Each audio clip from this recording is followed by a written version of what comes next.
A huge New York Rangers move is incoming as Chris Drury is looking to rebuild the defense core this offseason, and a new target has just been revealed. And who this target is will surprise Rangers fans. We're going to break down who this is and how he fits into the future plans of the New York Rangers. We're going to break it all down in this episode of Rangers Digest. But before we do that, a quick reminder to hit that subscribe button. About 74% of you who watch these videos are not subscribed to the channel. So if you want to stay up to date with everything that's happening with the New York Rangers as we head towards a very busy offseason, and they still need to find out who's going to be on the coaching staff, Mike Sullivan's coaching staff. There is a lot going on, and including some new players that could join the team next season. We're going to break it all down here on Rangers Digest. So go down below. It's free. Hit that subscribe button. But let's get right into it. A new target has been revealed that Chris Drury could have some interest in this offseason, and it is a defenseman, and it is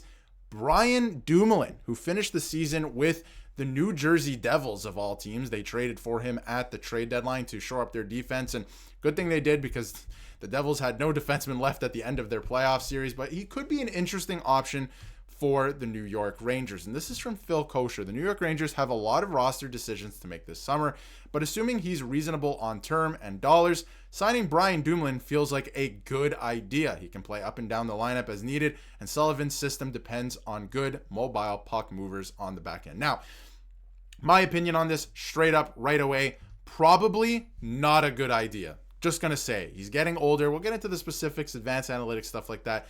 Probably not a good idea. Again, that's just my opinion, but I wouldn't be mad if he ended up on the team, especially because he's played in Mike Sullivan's system before and won a Stanley Cup in Mike Sullivan's system before. Now, both of them are older. Things are different. It's a different team, all of that stuff. But I wouldn't be mad if they ended up getting this player. I just don't know where he fits right now. If you look at the left side of the New York Rangers, you got Keandre Miller, assuming he's going to be here still next season on that top pairing with Adam Fox. You know, you have Vakanainen in there as well, and Carson Soucy right now, which is looking to be a tough acquisition at this point in time. We don't know what's going to happen under Mike Sullivan, but right now, I mean, Carson Soucy is a tough look, that's for sure. But Phil Kosher went on to say, in an ideal world, Drury finds a way out on Soucy, and some of those dollars are reallocated towards Dumoulin. I'd also imagine Key is re-signed short-term for a manageable AAV. I think everyone's assuming this at some point. You know what I mean? Like, Keandre Miller is going to resign he is going to resign. He's going to be a Ranger next year. I think that's the correct course of action, and I think that's the most likely thing that's going to happen. And it's going to be for a manageable cap hit and obviously a shorter term deal. I think that's just what's going to happen. I think it's best for the team and the player at this point. But if you can move off of Carson Soucy, who, you know, was not looking good at the end of the season, was scratched right after acquired, and did not look good when he was in the lineup with Adam Fox, replacing him with Dumoulin is not a bad idea. Again, I don't know if it's the best option out there, right? But if you want a cost-saving option, if he's coming at a manageable AAV, I think it could be a pretty good option or replacement there. Now, Soucy is an easy move, and again, this is from Sean. For similar cost they gave up, he provides a backup of Miller if Miller is moved, and allows them to negotiate from position of strength. And this is talking about Dumoulin as well in regards to that Phil Kosher tweet. Now, Soucy and Dumoulin, the two guys that everyone here in Seattle hated with the same amount of passion that Rangers fans hated Trouba or Lindgren. Someone good might be a better choice. Now, I don't know if much of this is true. I can't speak for the Seattle side, of course, not watching too many Kraken games out there, and I don't know how both of them played for them, but I do know that Dumoulin was actually very good in the playoffs for the Devils. We'll get to that in a second. And I'm not sure that Rangers fans actually hated Jacob Trouba or Ryan Lindgren. I certainly didn't hate Ryan Lindgren. I just said it's time to move off of Ryan Lindgren so we can get a little bit younger and start to move towards where we know the team has to go.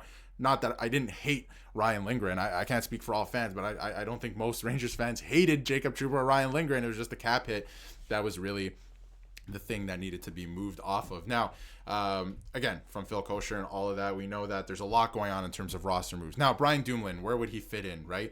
I was taking a look at some, advanced analytics for the New Jersey Devils this season, postseason, all of that. First of all, advanced analytics, the eye test, all of that. He was great for them in the playoffs. He was really good. I mean, I cannot believe they went that far against the Hurricanes with that many injuries, and he was a big reason for that. If you look at the on-ice expected goals for per 60 minutes in terms of the New Jersey Devils, he is up there, right? He is number one on the team. That is pretty good company, especially on a team with a guy like Luke Hughes, a couple of the other, Dougie Hamilton. We know what the New Jersey Devils are about, right? So Pretty good numbers there. If you take a look at this too, I mean, he's fourth in terms of on-ice shot attempts against, which is something that the Rangers certainly need to clean up because there are so many times. And again, this is, regular season, and also keep in mind that, he was just acquired towards the end of the regular season too, so we have to keep that in mind from the Anaheim Ducks. So, this is an area that he could probably help out in. Jonas Siegenthaler there, not great in that regard, so this is an area maybe he can help out in because, again, like I was saying, there were so many times this season that Igor Shesterkin was seeing 40 plus shots, right? 45 plus shots. They need to limit that heading into next season. Again, I blame most of that on the defensive structure, or the lack thereof defensive structure that Peter Laviolette said was definitely in place and definitely working. Definitely was not working. And multiple times this year, they were exposed in that way. So I think that he could help in that regard, at least when you take a look at his stats this past season. This is a guy that's not going to put up that many points.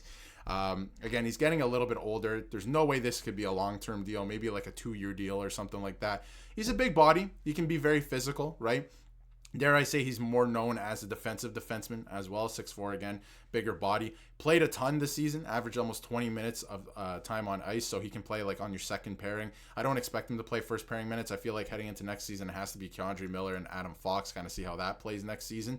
This is a guy who can slot in maybe second pairing for the time being, maybe even third pairing. You push Vakanainen down, right? Maybe you look for, a trade for Vakanainen, maybe move out Susi, something like that, and try and retool on the fly. But he's not going to score too many goals for you. He can put up a decent amount of points. Again, in a full season, he had 22 points, and could be an interesting option on the back end. If you look at his whole, tenure in the NHL, 2-time Stanley Cup champion with the Pittsburgh Penguins under Mike Sullivan, has never really put up that many points. Had a decent season a couple of years ago with 25 points, but more of a defensive-minded guy.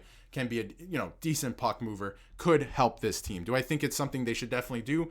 I don't know about definitely do, but I think that, if they were to sign him, it could be an interesting stopgap option as they continue to retool on the fly. Because, again, I don't know if this team's going to, contend for a Stanley Cup next year, but I do think that there's an avenue to, get significantly better next year. And this is a JFresh chart as well. His time on ice alludes to him being a second pair defenseman.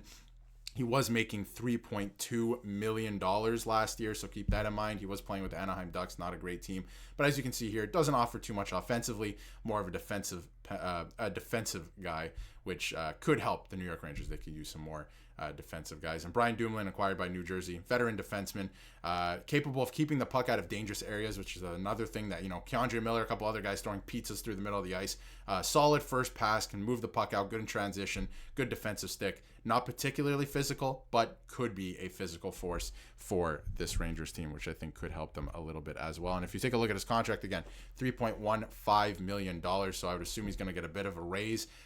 Listen, it's got to be either a 2-year contract or nothing. So I think that it could be an interesting move, but I wouldn't say that the Rangers absolutely have to go out and acquire this player next season. But there's a lot of praise for Brian Dumoulin this past, playoffs. He's getting a little bit older, but he had a great playoffs with the Devils, and this is from Greg Wyshynski of ESPN. Shout out to Brian Dumoulin, who might have earned a few extra million this summer with an exhausting but effective Game 5 for the shorthanded Devils. And, I mean, he played fantastic. And when you take a look at stuff like this, like the impact score charts, Brian Dumoulin, number 1, right, on this list in that game as well. So Devils fans have nothing but good things to say about him. So could be an interesting option as like a second pairing, third pairing guy, depending on how they retool. And of course, they have a lot of options on the right side, which is not a bad thing in the NHL.